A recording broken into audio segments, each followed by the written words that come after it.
E o nosso quadro Falando em Saúde, a gente busca sempre trazer aí assuntos que interessam a toda a sociedade. Eu estou hoje recebendo aqui o Dr. Cid Scarpa, que é urologista. Dr. Cid, muito boa tarde, bem-vindo ao Band Cidade. Boa tarde, tudo bem? Tudo jóia. Doutor, a gente quer hoje falar sobre cirurgias e procedimentos funcionais e estéticos da genitália masculina. Esse é um assunto muitíssimo pouco debatido, mas não só uma questão estética, mas também muitos casos específicos é uma questão de saúde, né, doutor? Os procedimentos, principalmente os estéticos da genitália externa, apesar de aparentemente eles não serem muito discutidos, eles estão underground, quer dizer, são submersos, mas eles existem e são muitos. Todos os dias eu recebo no meu consultório pacientes que desejam que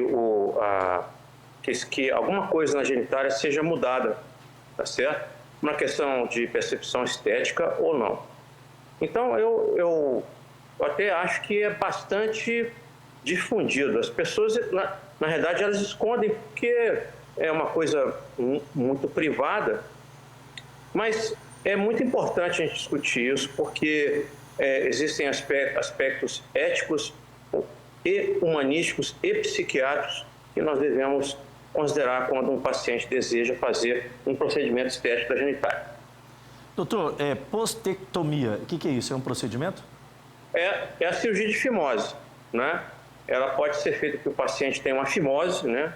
Uma dificuldade de esterilização da glande, ou ele tem uma fimose tal que fere, machuca durante o intercurso sexual. Aí você indica uma postectomia ou postectoplastia. A cirurgia tradicional. A outra é o alongamento do freio bálano prepucial. Às vezes o paciente tem um freio muito curto e machuca, ele ulcera, ele traciona durante o intercurso sexual e ele machuca. Você faz uma cirurgia simples, né?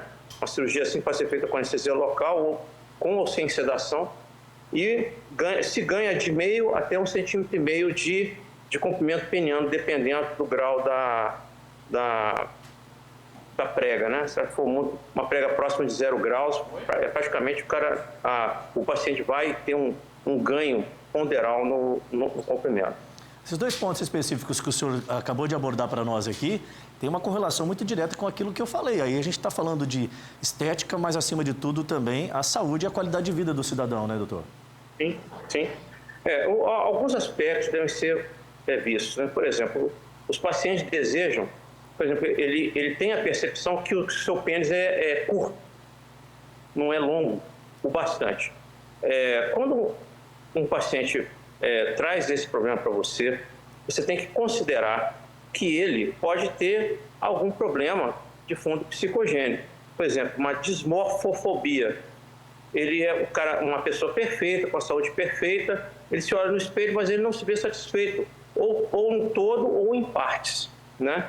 E o que resta ao médico é ele argumentar com fatos científicos, né? Fazendo uma medição do pênis, a medição da circunferência do pênis, e falando para ele que, está aqui, estatisticamente, nós temos aqui, o brasileiro tem isso, você está normal, e tecnicamente, você não necessita fazer isso. Agora, quando se trata dessa questão que o senhor acabou de levantar aí talvez seja uma das maiores curiosidades, principalmente dos homens, o alongamento peniano, ele é uma realidade e tem algum tipo de probabilidade de comprometer a sexualidade do homem?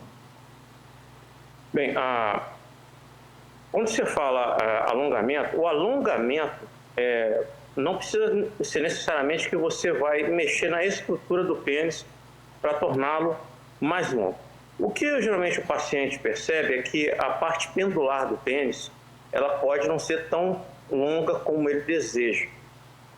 Porém, o pênis não é só aquela parte. O pênis se prolonga para a pelve óssea e se insere na crura, lá embaixo, perto do ânus ali, né?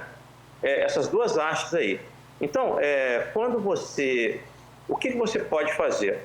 O paciente realmente tem um problema psicológico que o atrapalha, que o impede de ter uma relação, não porque ele não pode, mas porque ele tem um bloqueio psicogênico perante aquela aparente insuficiência estética que ele tem.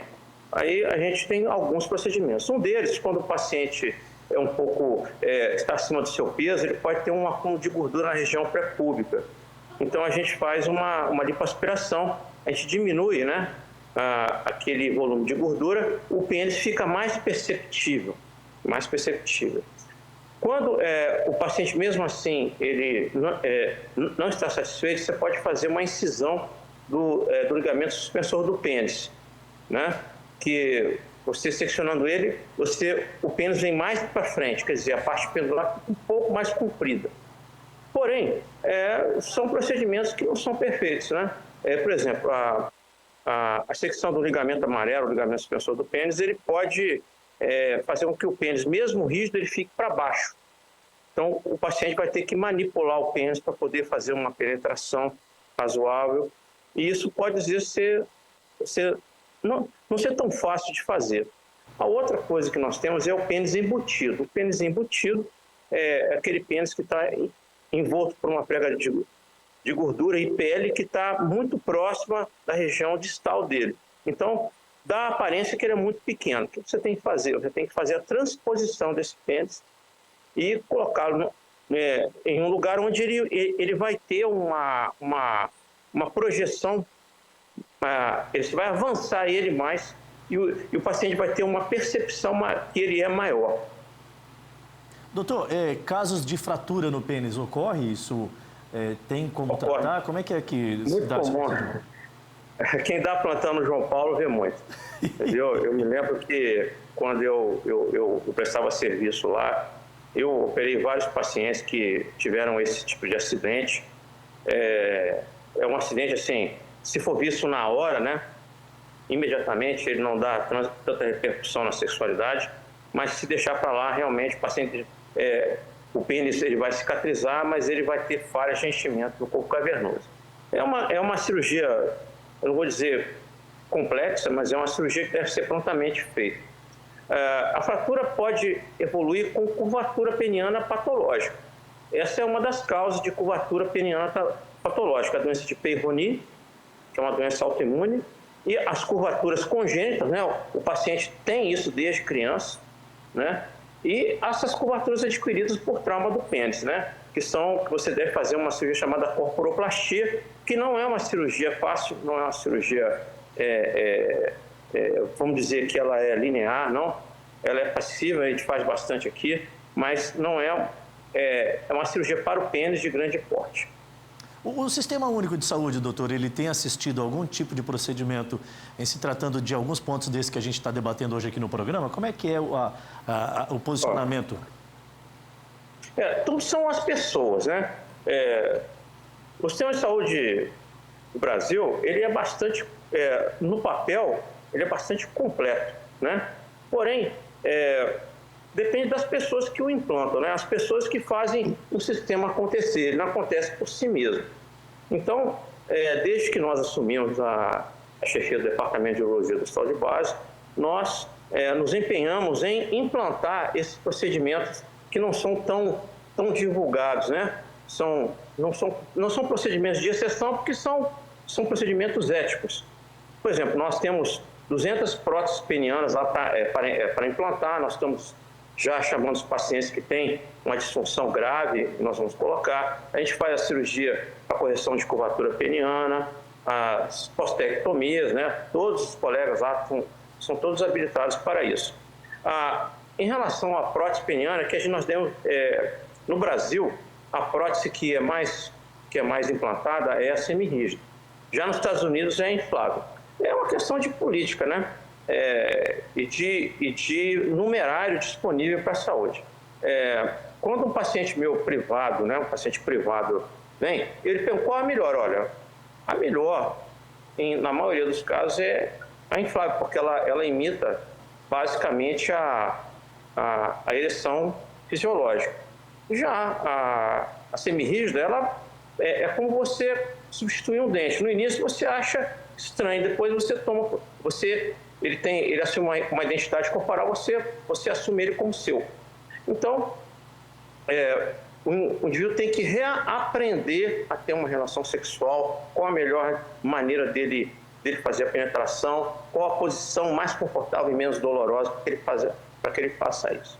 Então, existem muitos, é um assunto complexo. Agora, quanto à pergunta que você fez anteriormente, o alongamento cirúrgico do pênis, aquele em que você tem que aumentar a haste peniana mesmo, ela ainda é um procedimento experimental no Brasil. Você não pode oferecer como tratamento já consolidado. Por quê? Porque é um procedimento que nos centros em que ele é feito experimentalmente, o nível de satisfação do paciente é baixo.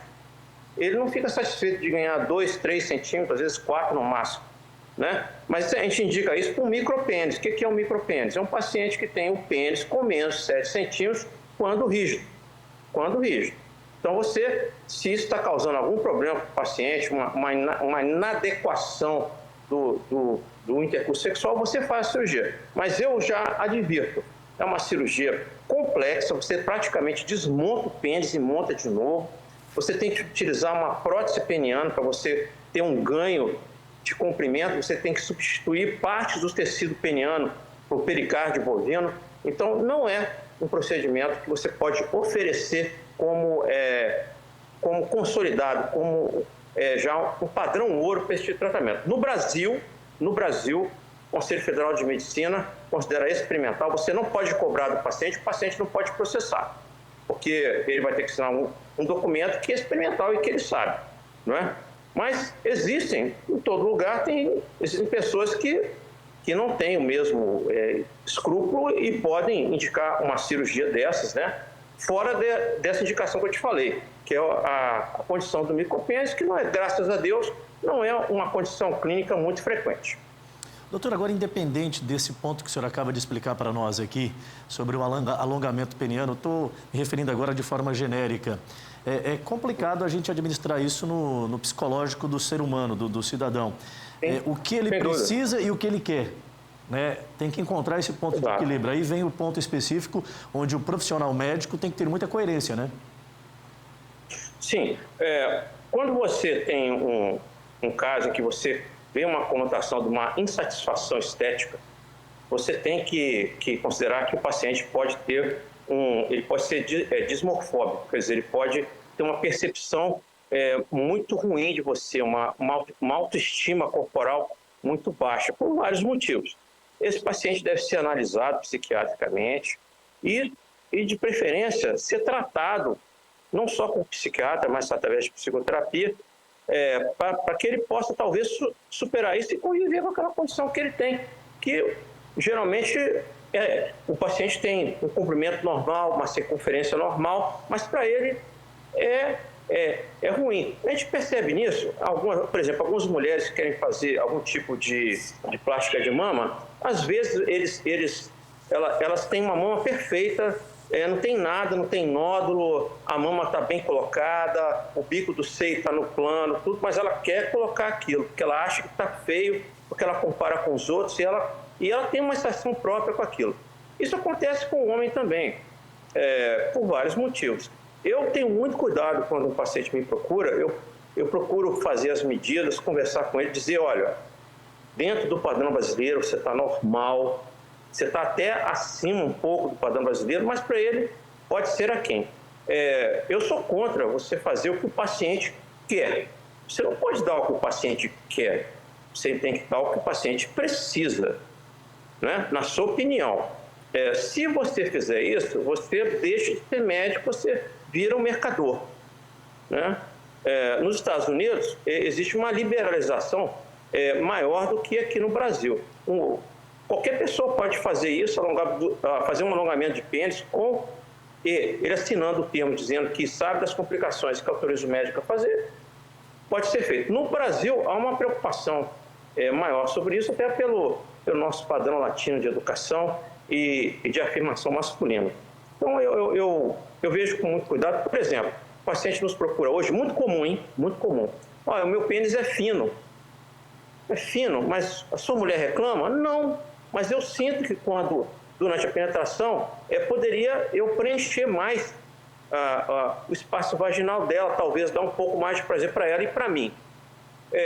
Quando você percebe que realmente o paciente tem um pênis mais fino e que isso está trazendo um desconforto para ele, existem as injeções de gordura autóloga, né, a gordura que você faz uma lipoaspiração e injeta na região subdérmica do pênis, né, tem várias técnicas. Você pode usar o metilmetacrilato, que eu não indico, porque você, depois de injetado, você não pode retirar. E hoje tem vários produtos. O mais conhecido no Brasil é o Urofil, e tem um outro que eu esqueci o nome agora, que é de ácido hialurônico. O ácido hialurônico, ele é inerte, ele não faz mal, ele não dá alergia.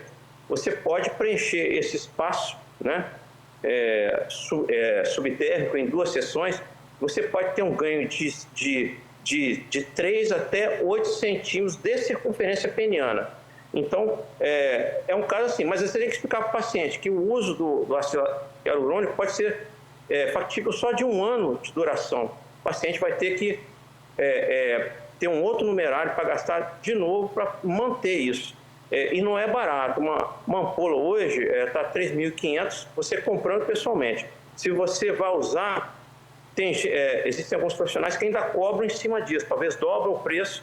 E hoje, um aumento de calibre peniano, né, podemos dizer assim, ele está aqui em Porto Velho de 15 a 20 mil reais, por causa do custo do ácido hialurônico e pela a condição de oferta e procura. Né? Procura muito, você fica com menos tempo, você cobra mais. Isso é a regra do capitalismo.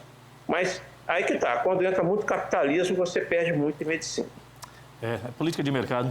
Dr. Cid Scarpa, urologista lá do Complexo Hospitalar Central, sempre muito solícito à equipe de produção aqui da Band, nos trazendo informações hoje sobre as cirurgias e procedimentos funcionais e estéticos da genitália masculina. Doutor, um grande abraço, muito obrigado, boa tarde ao senhor.